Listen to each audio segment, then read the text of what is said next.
Pada tahun 1933, dimulai sebuah kisah mengerikan di Jerman ketika seorang politikus bernama Adolf Hitler memegang kekuasaan. Di bawah kepemimpinannya, kebencian dan antisemitisme mencapai tingkat yang tidak terbayangkan. Dalam beberapa tahun saja, peristiwa tragis yang membekas dalam sejarah umat manusia terjadi dan dikenal sebagai Holocaust. Mulai dari tahun 1933 hingga 1945, ribuan orang Yahudi bahkan jutaan orang mengalami diskriminasi dan pemusnahan massal. Hingga muncul pertanyaan tentang bagaimana antisemitisme dapat memainkan peran penting dalam kebijakan Adolf Hitler.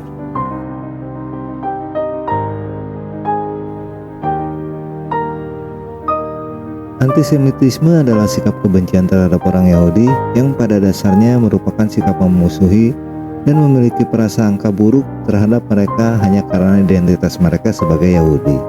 Sikap ini telah ada sejak zaman kuno. Pada periode Mesir kuno, orang Yahudi mengalami penganiayaan dan diskriminasi yang cukup tinggi.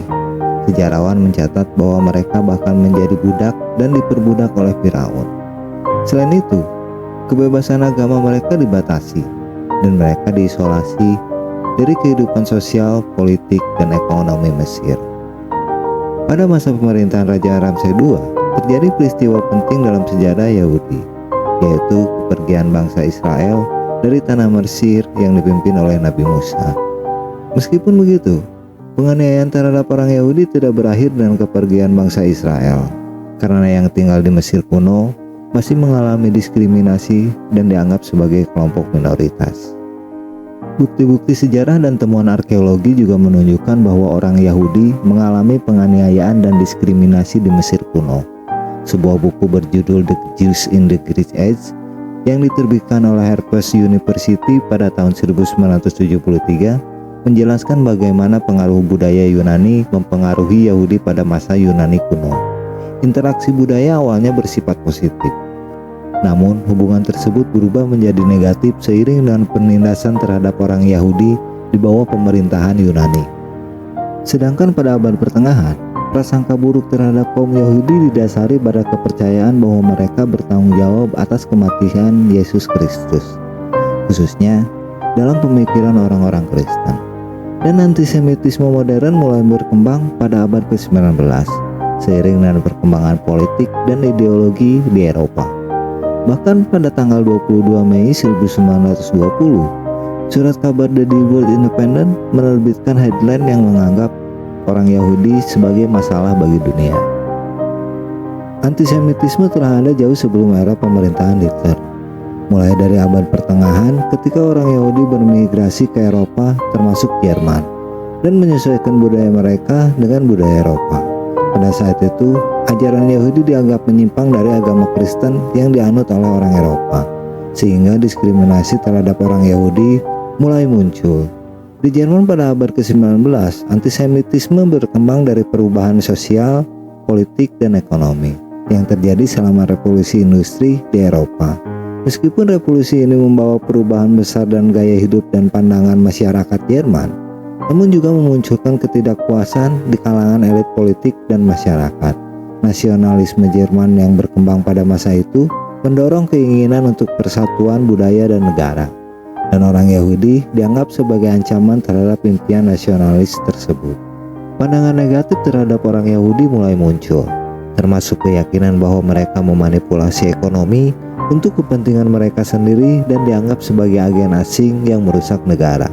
Organisasi politik yang mendukung antisemitisme mulai bermunculan, menggunakan propaganda anti-Yahudi untuk mempengaruhi pendapat publik dan mendapatkan dukungan politik.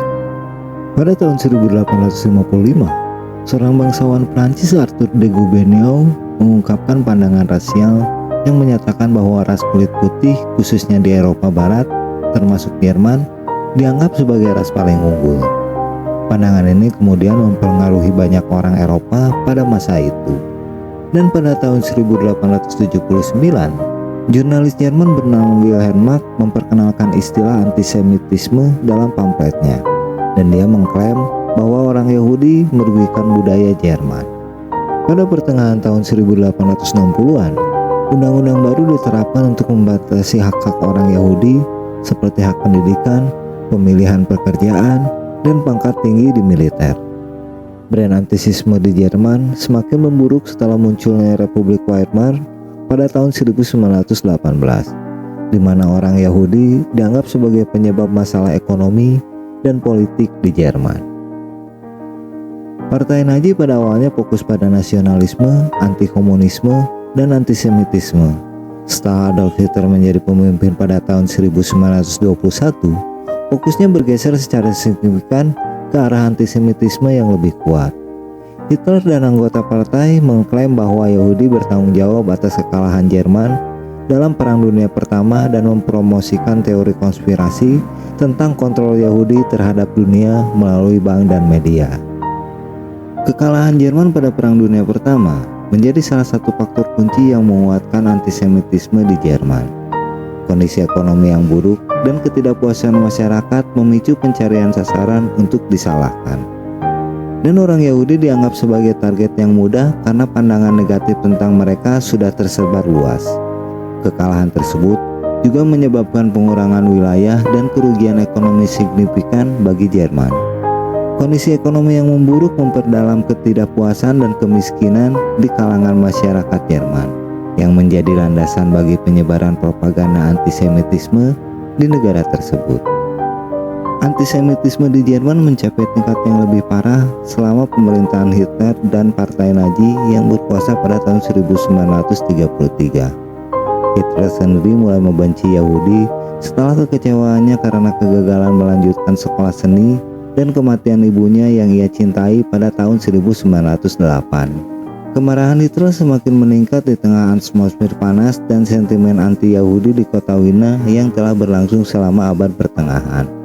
Stereotip bahwa orang Yahudi licik, serakah, dan hidup berkelompok melekat di masyarakat Eropa pada masa itu.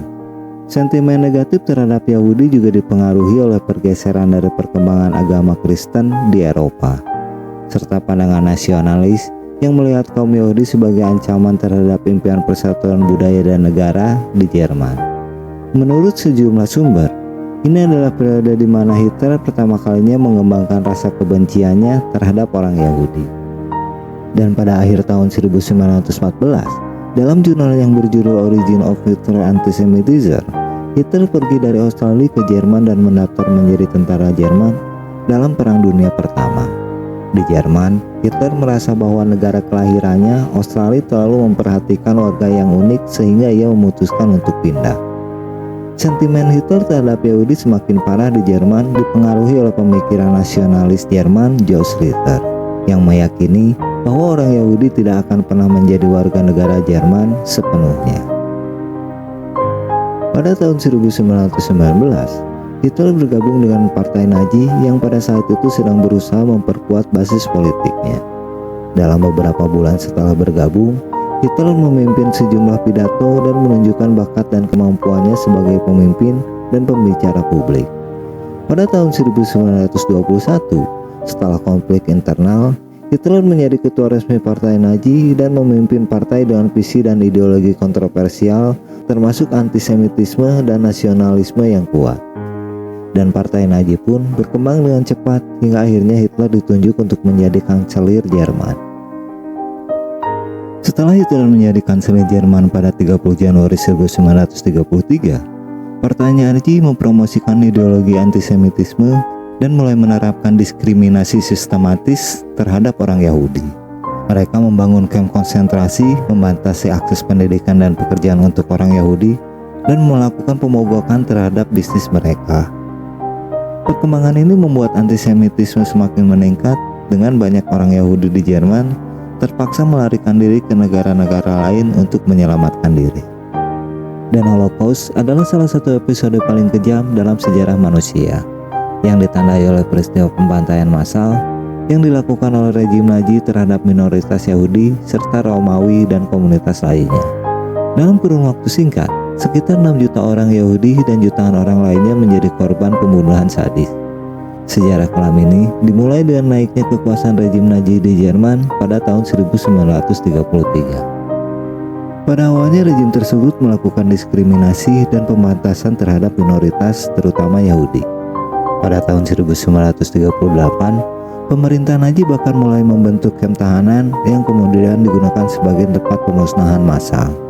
Pembunuhan orang Yahudi dan jutaan lainnya dimulai dengan aksi unit pembunuh keliling seperti Einsatzgruppen yang merupakan bagian dari organisasi milik Nazi. Personal SS berkeliling dan kemudian menembaki orang Yahudi secara massal di negara-negara Eropa yang diduduki oleh Jerman. Mereka juga menggunakan kendaraan khusus yang dirancang untuk meracuni orang Yahudi dengan gas karbon monoksida. Dan pada akhir tahun 1941, Nazi memperluas kekejaman mereka di Polandia dengan tujuan membunuh orang Yahudi secara massal.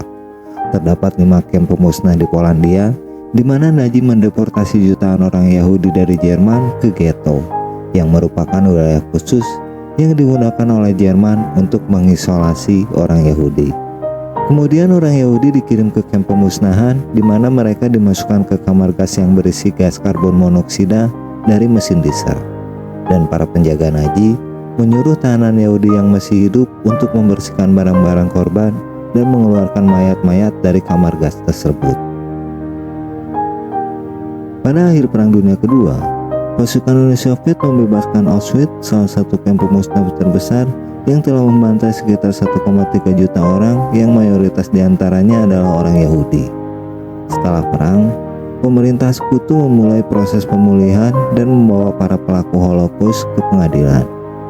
Proses pengadilan dilakukan di Nuremberg antara tahun 1945 dan 1946. Di mana beberapa pemimpin Nazi terkenal termasuk Hermann Göring dan Joseph Goebbels diadili. Dalam persidangan ini disajikan bukti-bukti berupa foto dan dokumentasi kekejaman Holocaust yang diambil oleh fotografer dan dokumenter.